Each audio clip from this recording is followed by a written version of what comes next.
चलिए लिखिए question. Question लिखेंगे इफ क्वेश्चन क्या लिखिए?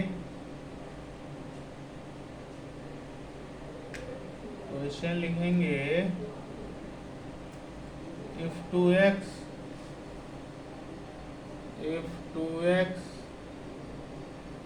x plus 10 और 3x plus 2 are in AP, then find value of x। अगर ये तीनों AP में है तो x की क्या वैल्यू होगी? बन जाएगा? बोलो।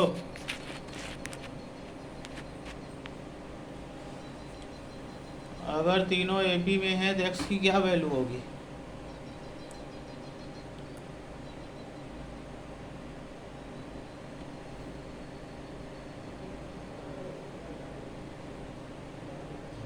बन जाएगा?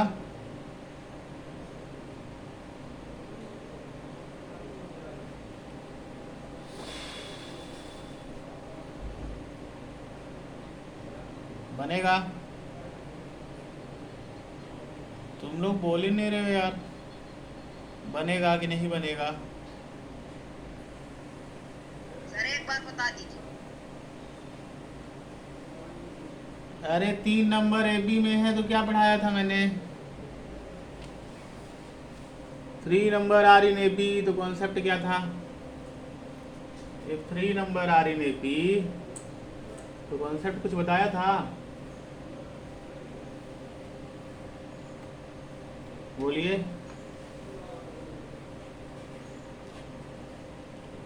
अरे बीच वाला जो होता है पहले और आखिरी के अरिथमेटिक मीन के बराबर होता है। हाँ, तो बीच वाला क्या है? x प्लस 10, वो पहले और आखिरी के अरिथमेटिक मीन यानी दोनों के जोड़ बटे 2 के बराबर होगा कि नहीं होगा? होगा कि नहीं होगा? तो क्या हो जाएगा भाई? x प्लस 10 बराबर 5x प्लस 2 बटे 2। 2 का यहाँ मल्टीप्लाई करा देंगे, 2x प्लस 20 बराबर 5x प्लस 2। तो 20 ये प्लस 2 इधर आके -2 हो जाएगा, 5x माइनस 2x। तो 3x बराबर 18, x बराबर 3 डिवाइड में आ जाएगा, यहाँ 18 बटे 3 6 हो जाएगा। यहाँ मल्टीप्लाई में यहाँ डिवाइड हो जाएगा। क्लियर है?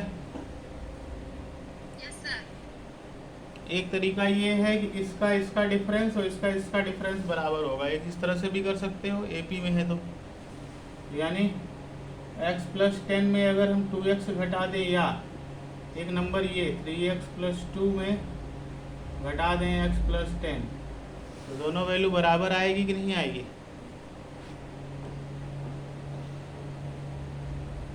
आएगी ना? दोनों को इक्वेट कर दें, इक्वेशन बन जाएगी, वेरिएबल निकल आएगा। कोई दिक्कत है? वो जो 3 टर्म मानते हैं ना, जो सेलेक्ट करते हैं AP में 3 टर्म का सिलेक्शन, 3 टर्म या 4 टर्म का सिलेक्शन करते हैं AP में ना, बोलिए। तो वो सिलेक्शन तब करते हैं जब सम दिया हो, AP का क्या दिया हो? AP के तीनों टर्म का जोड़ दिया हो। क्या दिया हो?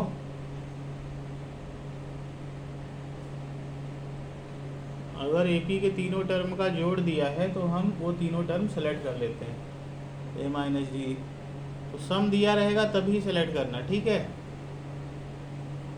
बोलो। तो चलिए क्वेश्चन लिखेंगे। The sum of 3 number in AP is 3. The sum of 3 number in AP is 3 and product is 8. The sum of 3 number in AP is 3 and product is 8. ये जो बल्ब है ना, रोशनी इसकी इसका क्या इलाज किया जाए कि बोर्ड में ना पड़े?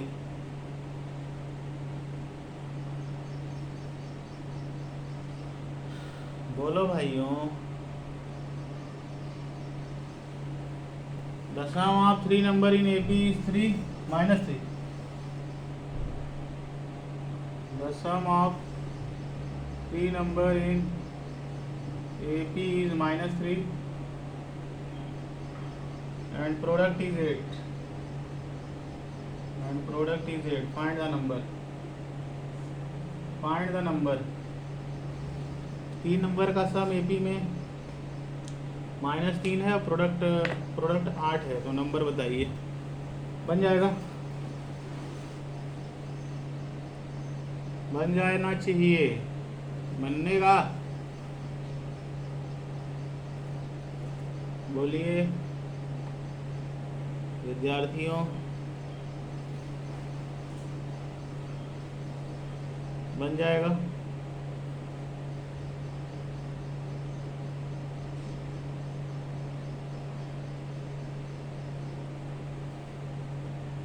सम दिया है 3 नंबर का ना, प्रोडक्ट दिया है 3 नंबर का, तो नंबर बताने कौन कौन सा नंबर तुम्हें मानना पड़ेगा। एपी में 3 नंबर का सम दिया हो, हमने क्या बताया था, सम दिया हो तभी मानेंगे। वो 3 टर्म सेलेक्ट कर लेंगे ना, कौन कौन सा।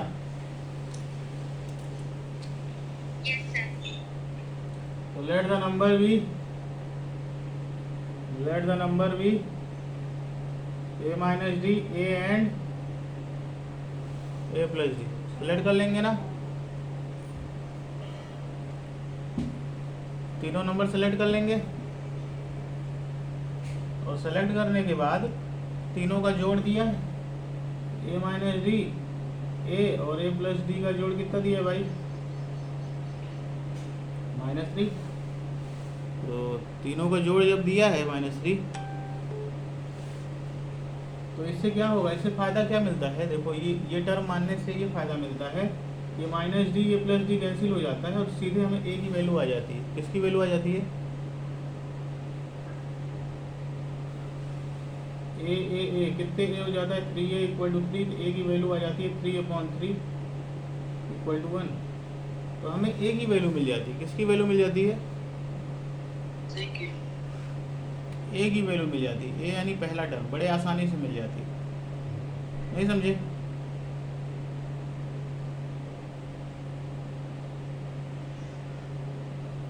ये टर्म मानने से क्या होता है, जब इनको तीनों को जोड़ते हैं ना तो डी कट जाता है, ये -d + d कट जाता है, हमें ए की वैल्यू मिल जाती है। नहीं समझे?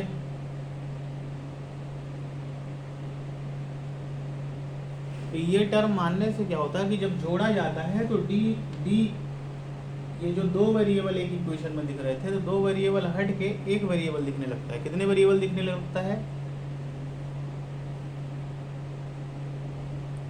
हमें जो 2 वेरिएबल से खेलना पड़ रहा था ए और डी, एक इक्वेशन में एक ही वेरिएबल होगा तभी सॉल्व होती है भाई।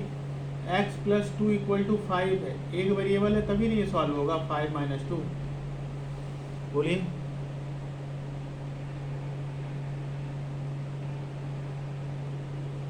इक्वेशन में एक वेरिएबल दिखने लगता है तो एक वेरिएबल आसानी से सॉल्व हो जाता है। जो 2 वेरिएबल थे ए और डी वो कट जाता है, डी कट गया तो एक वेरिएबल दिखने लगा। एक वेरिएबल जब दिखने लगा तो ए की वैल्यू बड़े आसानी से आ जाएगी। तो जब जोड़ेंगे तीनों को तब ना डी कटेगा। इसलिए जब सम दिया हो, क्या दिया हो, जब सम दिया हो एपी के 3 टर्म का सम दिया हो तो 3 टर्म यही मानेंगे। और इससे फ़ायदा क्या मिलता है कि जो 2 वेरिएबल थे ए और डी, एक वेरिएबल कट जाता है तो दूसरा वेरिएबल निकल आता है। ये -d + d होने की वजह से कट जाता है, तो ए की वैल्यू बड़े आसानी से आ जाती है। नहीं आया समझ? बोलो।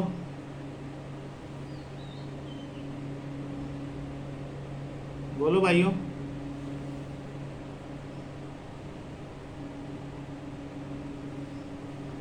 बोल ही नहीं रहे यार तुम लोग, कोई रिप्लाई नहीं करते हो।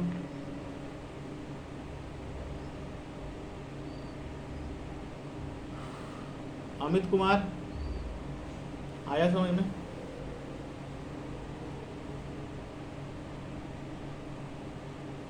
बोलो।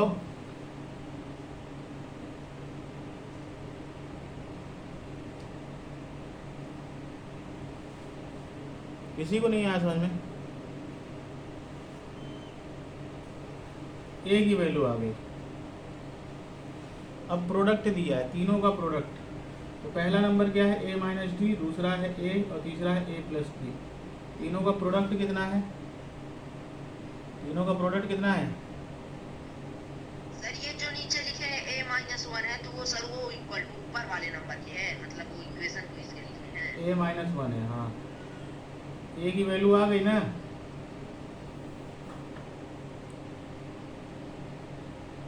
तीनों नंबर का प्रोडक्ट कितना दिया है?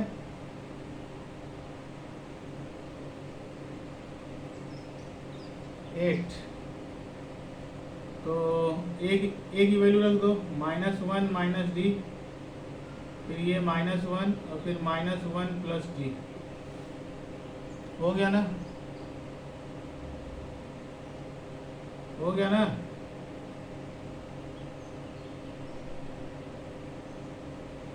Is equal to 8। माइनस इन दोनों में कॉमन ले लेंगे, क्योंकि इसमें भी माइनस है, इसमें भी माइनस है। माइनस कॉमन ले लोगे तो अंदर बचेगा 1 प्लस डी, और ये है -1 into -1 plus d equal to 8। ये माइनस और ये माइनस कट जाएगा, तो कितना हो गया?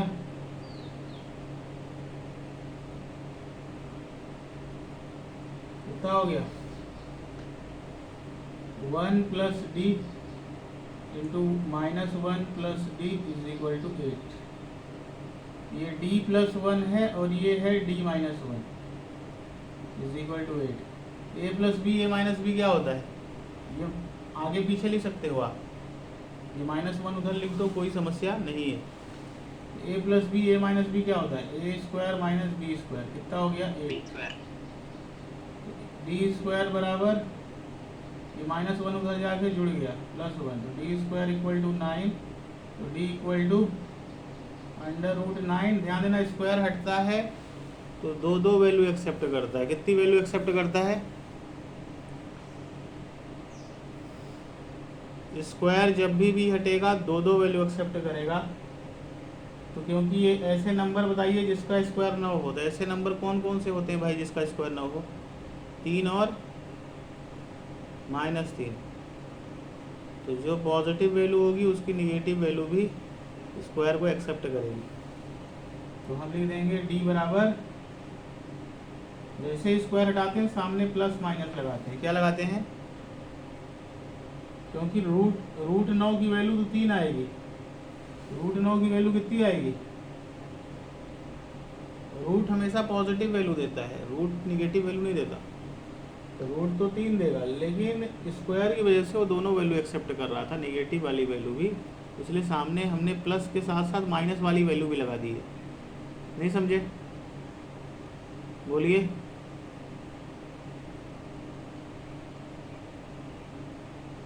बोलो यार।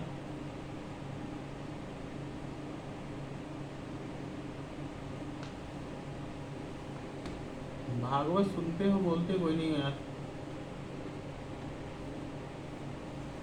तो d की वैल्यू क्या हो जाएगी? प्लस माइनस लगेगा, √9 की वैल्यू 3 हो जाएगी। तो d आएगा +-3। कितना आएगा?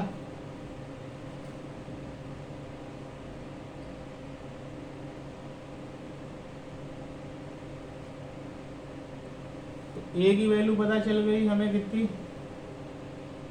-1, और d की वैल्यू आ गई 3 और -3 दोनों आई है।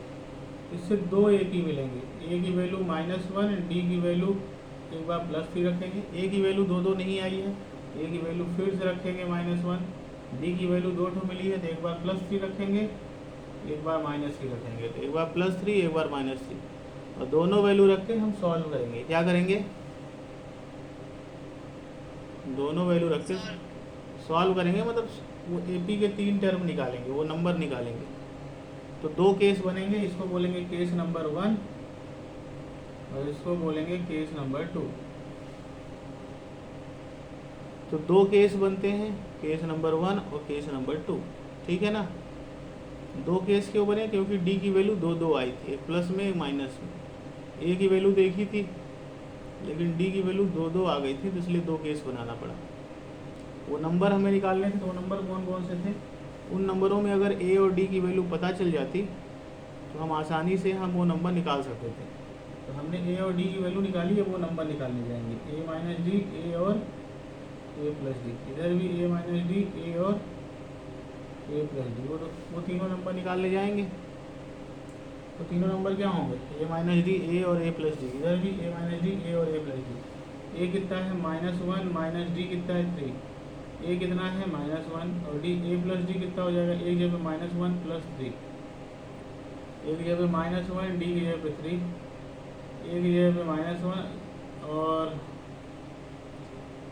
ए plus D, -1 plus D, D कितना है -3। दोनों केस एक बार डी 3 रख के देखे, एक बार -3 रख देखे, और ए और डी की वैल्यू रख देंगे, नंबर आ जाएंगे। कितना आ गया, ये -4 आ गया, -1 आ गया, 3 में गए 2 आ गया। ये कितना आ गया, -4 आ गया, -1 आ गया,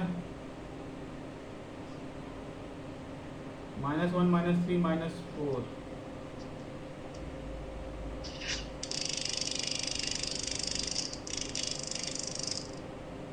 देखो यहाँ देखिए ए कितना है -1, माइनस डी कितना है -3, ए कितना है -1 और इधर ए प्लस डी, ए है -1 प्लस डी कितना है -3।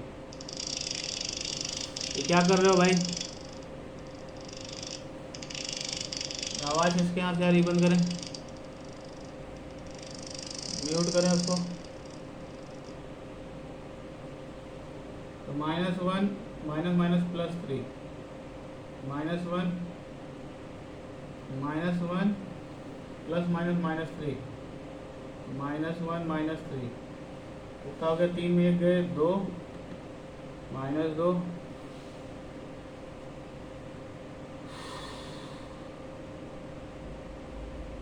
कितना आ रहा है भाई, 2 -1 -4 आएगा, 2 -1 और -4 आ रहा है कि नहीं, बोलो बोलो यार।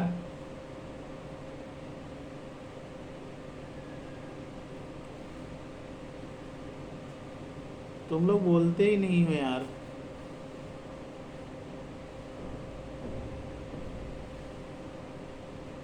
हाँ,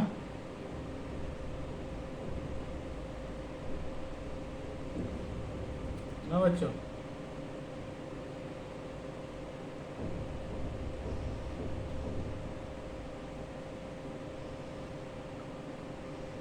बोलना नहीं है क्या यार।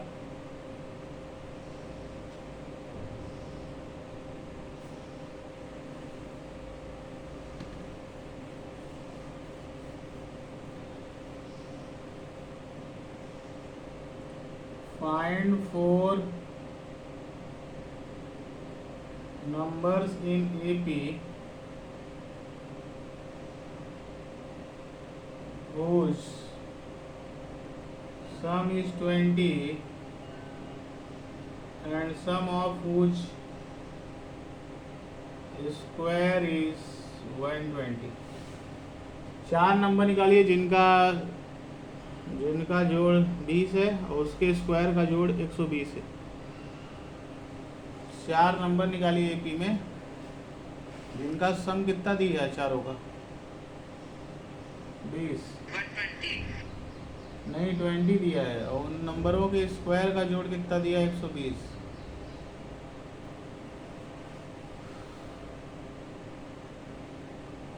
Find 4 number which are in AP. The sum of these 4 number is 20 and sum of the square is 120। वो नंबर बताइए जिनका सम, 4 नंबर एपी में क्या सिलेक्ट करते हैं, जब सम दिया हो तभी सिलेक्ट करना, सम दिया होगा तभी सिलेक्ट करना, क्योंकि सम में से क्या होता है, डी कट जाता है, जितना डी माइनस में रहता है उतना डी प्लस में रहता है, तो जोड़ने से क्या होता है, डी कैंसिल हो जाता है और इक्वेशन बनती है, तो हमें क्या मिल जाता है, ए। नहीं समझे, जब एक वेरिएबल कटेगा तब ना दूसरा निकलेगा।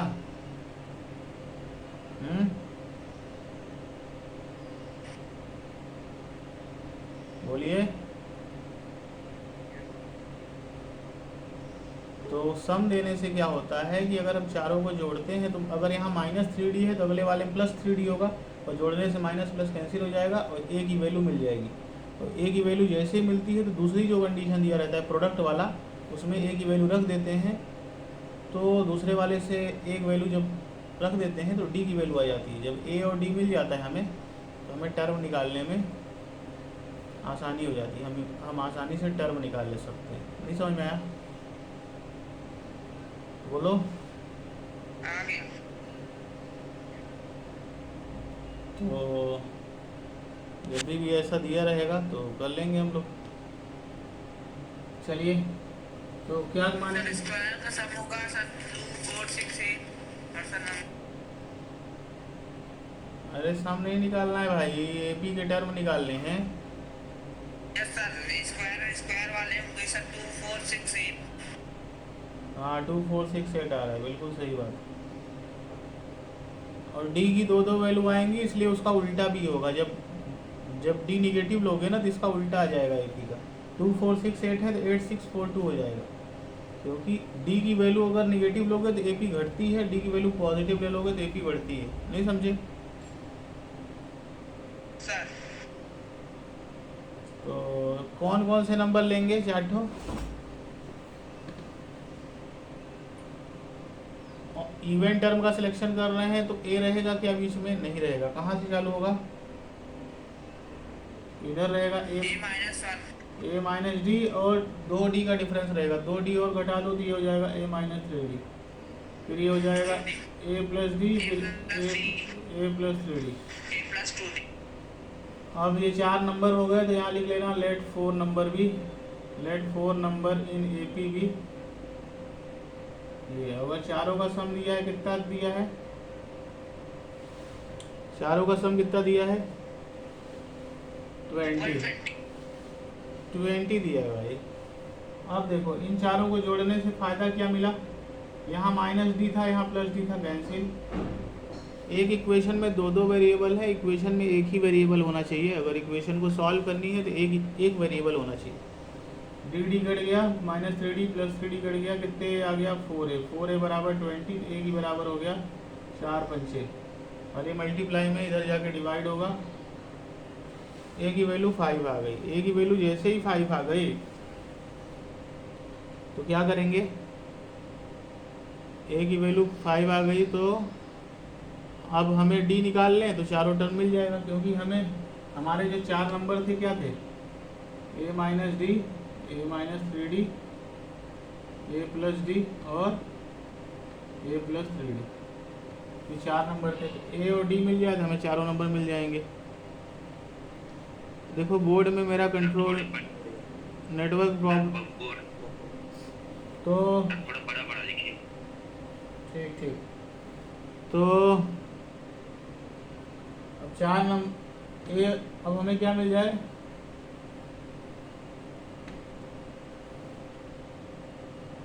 कॉमन डिफरेंस मिल जाए ना। Yes sir. तो कॉमन डिफरेंस निकालने के लिए क्या करेंगे? दूसरी कंडीशन दी है। दूसरी कंडीशन मतलब दूसरी इक्वेशन बनाने के लिए, दूसरा वेरिएबल निकालने के लिए एक इक्वेशन और चाहिए। जितने वेरिएबल निकालने पड़ते हैं उतनी इक्वेशन चाहिए होती है। तो एक वेरिएबल एक इक्वेशन से निकल आया, क्योंकि दूसरा वेरिएबल को हम काट दिए थे प्लस माइनस करके, प्लस माइनस था। तो वो टर्म मानने से क्या होता है? A-D, A+D वाले मानने से डी कट जाते हैं। अगर सम दिया होता है तो दूसरा वेरिएबल बड़े आसानी से निकल आता है। और जब दूसरा वेरिएबल आ गया तो एक और वेरिएबल निकालना है तो दूसरी कंडीशन चाहिए। तो दूसरी कंडीशन क्या चाहिए भाई? तो दिया है उन नंबरों के स्क्वायर का जोड़। तो पहला नंबर A-3D था, उसका स्क्वायर जोड़, फिर A-D था, उनको स्क्वायर करो जोड़ो, फिर A+D था, उनके स्क्वायर का जोड़, A+3D उनके स्क्वायर का जोड़। कितना था? 120 था कि नहीं? अब ये जब A-B के होल स्क्वायर से ब्रेक कर लेना चाहे सभी को, ब्रेक करने के बाद जब सब जोड़ोगे, इसमें A स्क्वायर 4A आएगा। A-B के होल स्क्वायर से तोड़ देना, और फिर और जो सॉल्व करने पे आएगा एक ए स्क्वायर यहाँ से निकलेगा, एक ए स्क्वायर यहाँ, एक यहाँ, 4 ए स्क्वायर निकलेंगे और भी बाकी चीज़ें निकलेंगी। सॉल्व करने पे जो निकलेगा 4 ए स्क्वायर प्लस 20 डी स्क्वायर आएगा, वैल्यू हो जाएगी 120 दी है। अब देखो दो दो वेरिएबल है, एक इक्वेशन में दो वेरिएबल हो इक्वेशन सॉल्व नहीं होती, एक इक्वेशन में एक ही वेरिएबल होना चाहिए। तो एक वेरिएबल हम हटा देंगे, हटाएंगे कैसे, क्योंकि एक वेरिएबल की वैल्यू हम निकाल चुके हैं। कहाँ निकाले हैं, ए की वैल्यू 5 निकालें, तो यहाँ रख देंगे 5 का स्क्वायर प्लस 20 इंटू डी का स्क्वायर इक्वल टू 120। 25 25 चौको 100, 20 डी स्क्वायर इक्वल टू 120। तो 20 डी स्क्वायर इक्वल टू, ये 100 उधर जाके घट जाएगा तो 20 बचेगा क्योंकि इधर प्लस में है, और डी स्क्वायर हो जाएगा 20/20। तो डी स्क्वायर बराबर 1। किस नंबर का स्क्वायर 1 होता है भाई, 1 का भी और -1 का भी, -1 का भी होता है। निगेटिव का स्क्वायर प्लस हो जाता है, ठीक है।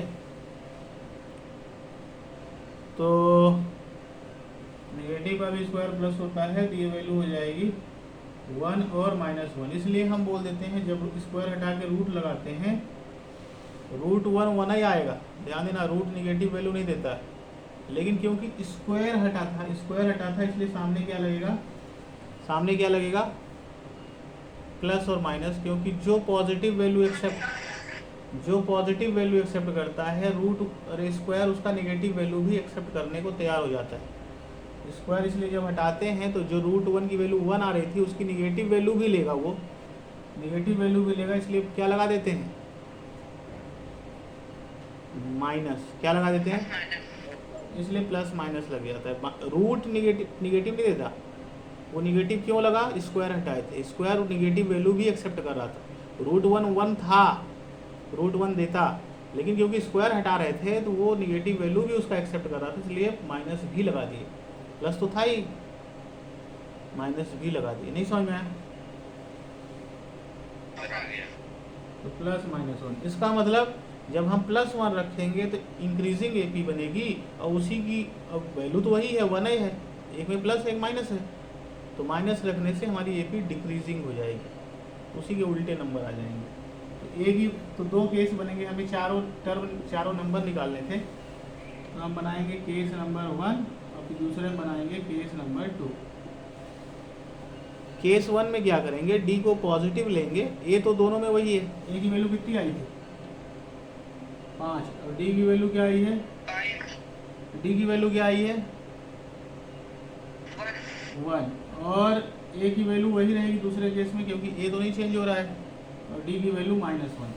अब ये रख के इसमें इंक्रीजिंग एपी आएगी, उसी का उल्टा आ जाएगा इसमें डिक्रीजिंग, क्योंकि डी की वैल्यू चेंज नहीं हो रही, सिर्फ साइन चेंज हुआ है, साइन चेंज होने से वही वैल्यू डिक्रीज हो जाएगी। नहीं समझे,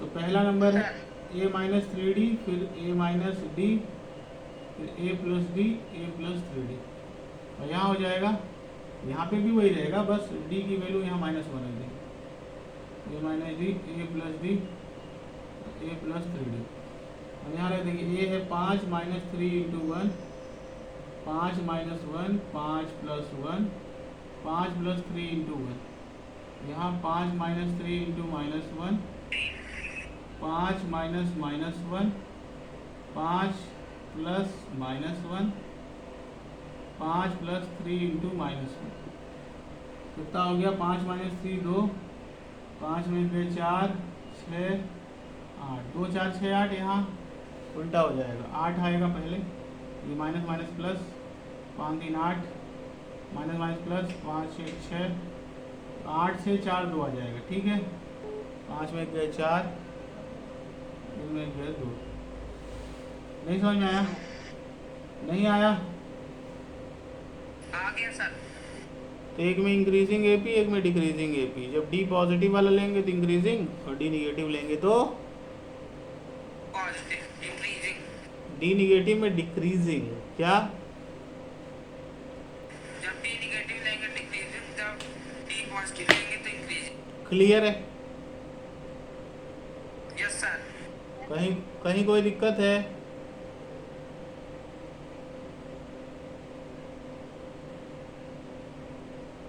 सर। देखिए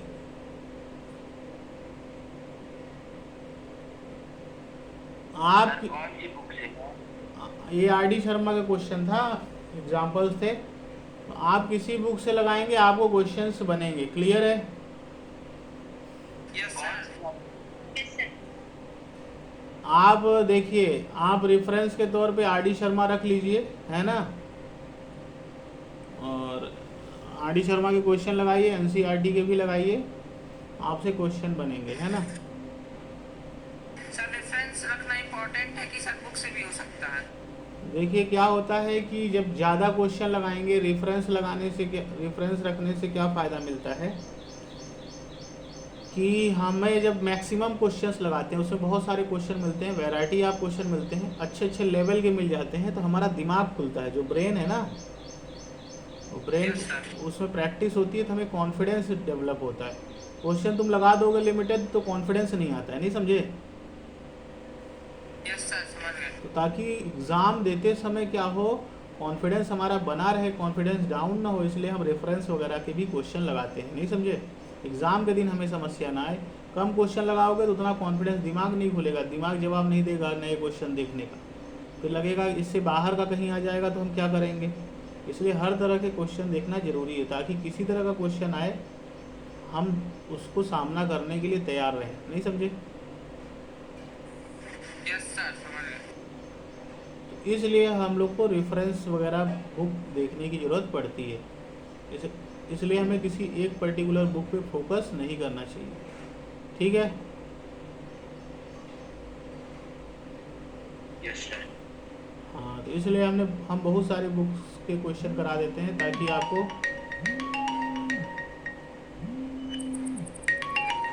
ओके,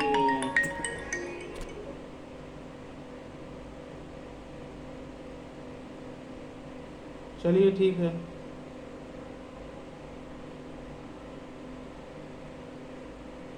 हेलो जी, जी मैडम। 39187169114114। हम्म, हम्म, हम्म, हम्म, हम्म, हाँ ठीक है मैडम, ओके।